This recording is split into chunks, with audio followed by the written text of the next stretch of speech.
Friend नमस्ते प्रणाम। कैसे हैं आप लोग? उम्मीद करते हैं बहुत ही ज्यादा अच्छे होंगे और मैं दिव्या स्वागत करती हूँ अपने यूट्यूब चैनल में। और आज आप लोग के बीच बहुत ही मजेदार चुटकुला नाच के सुना रहे हैं। कैसा लगेगा कमेंट में जरूर बताइएगा।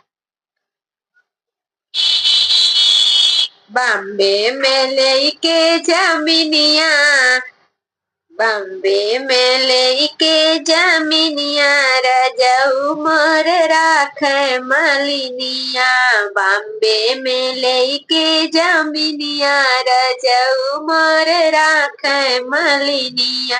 नैहर में होती त मम्मी से कहती, नैहर में होती त मम्मी से कहती। ससुरे में सास मलिकिनिया, रजऊ मोर राखे मलिनिया।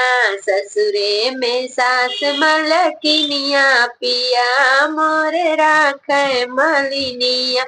बॉम्बे में लेके जमीनिया, राजा मोर राखे मलिनिया।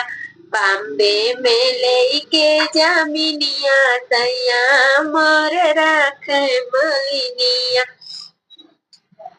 नैहर में होती त भाभी से कहती, नैहर में होती त भाभी से कहती। ससुरे में जठनी मलकिनिया, रजऊ मोर राखे मलिनिया। ससुरे में जेठनी मलकिनिया, रजऊ मोर राखे मलिनिया। बॉम्बे में लेके जमीनिया, सैया जी मोर राखे मलिनिया।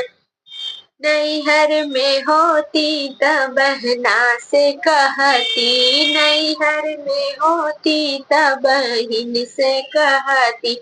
ससुरे में ननद मलकिनिया, सैया मोर राखे मलिनिया। ससुरे में ननद मलकिनिया, सैया मोर राखे मलिनिया।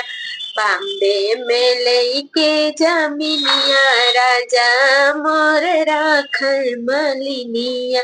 बॉम्बे में लेके जमीनिया, सैया मोर राखे मलिनिया। नैहर में होती त दीदी से कहती, नैहर में होती त चाची से कहती। ससुरे में देवरान मलकिनिया, सैया मोर राखे मलिनिया। ससुरे में सास मलकिनिया, सैया मोर राखे मलिनिया। बॉम्बे में लेके जमीनिया, सैया मोर राखे मलिनिया।